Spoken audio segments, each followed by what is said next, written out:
Taylor Swift went from writing songs about what a dick this guy was to her and what a dick this guy was to her to what a dick this guy has.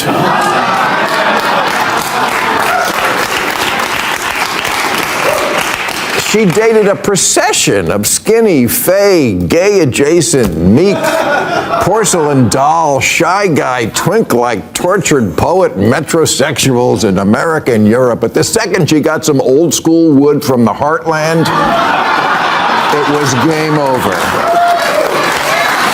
So welcome home, Taylor, and happy Valentine's Day. Guys, this wasn't just another late-night joke. It was a cultural moment that instantly divided fans and sparked a fresh wave of debate around one of the world's most powerful couples. When Bill Maher turned his focus toward Taylor Swift and her fiancé Travis Kelce on Real Time with Bill Maher, what followed was equal parts praise, provocation, and pointed commentary that fans are still unpacking. Maher boldly contrasted Swift's past relationships with her present, suggesting that her journey reflects a broader emotional shift many modern women experience.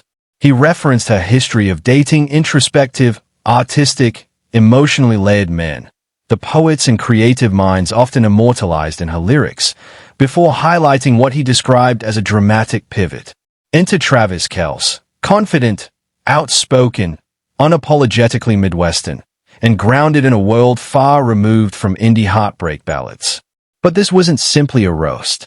Maher openly credited Kelce's presence, framing him as someone who leads with certainty rather than hesitation. That framing instantly ignited reactions across social media, especially among Swifties who saw deeper meaning in the commentary.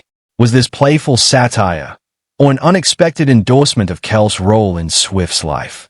What's undeniable is this: the conversation shifted, and in doing so, it placed Kelce not just beside Swift, but firmly in the spotlight. Have to perk up immediately to perform. I was like, oh, that's exactly the kind of drama I'm trying to put forth here on this tour.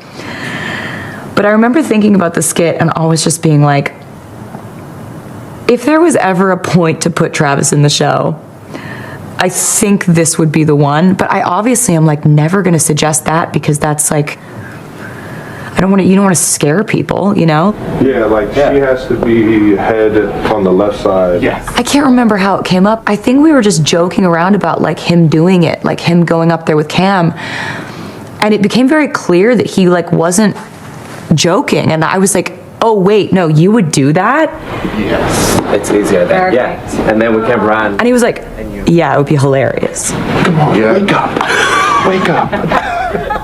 I was like, if you're serious about this, I will send your measurements to wardrobe and they'll get you a tux. Like, are you serious? And he's like, put me in. Like, I'm in.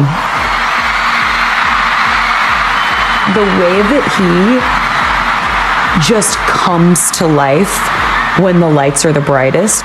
People talk about that all the time with him. They're like, the moment's never too big for Travis. The lights are never too bright for Travis. Like, I think that's, as a player, he can like slow down time in the most stressful moments.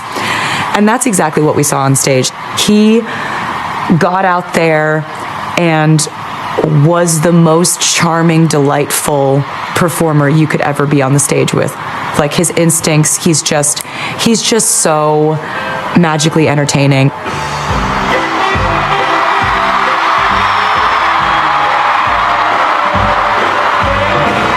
He really is one of the happiest people I think I've ever met, which I adore.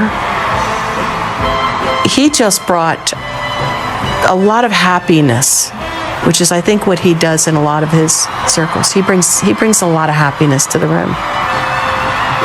And that particular night, he brought a lot of happiness to a lot of fans. It was hilarious. I can safely say that was the loudest it ever got on the Eras tour.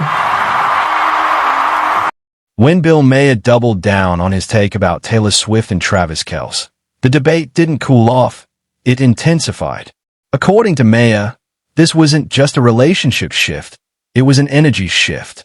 He argued that Swift's evolution from private, shadowed romances to a bold, stadium-lit love story signaled something deeper. The contrast is undeniable. Before Kelce, her relationships often felt guarded and distant. With Kelce, the affection is public, confident, and impossible to ignore. That observation struck a nerve.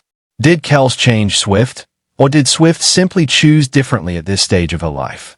Supporters insist she was never rescued. They point to her dominance in music, business control, and cultural power long before Kelce entered the picture. Critics argue reducing her growth to a football romance misses the complexity of her journey. Yet even skeptics admit something feels different now. Lighter, steadier. Moments from the era's tour only fuel the narrative. Kelce stepping confidently into her world, commanding attention under blinding lights, reinforced Maher's thesis about presence and bold masculinity. Swift herself has spoken about choosing openness over hiding, signaling agency rather than transformation by force. Perhaps that's the real story. Not that one changed the other, but that both met at a point of strength. And in a culture addicted to chaos, the visible stability feels almost disruptive.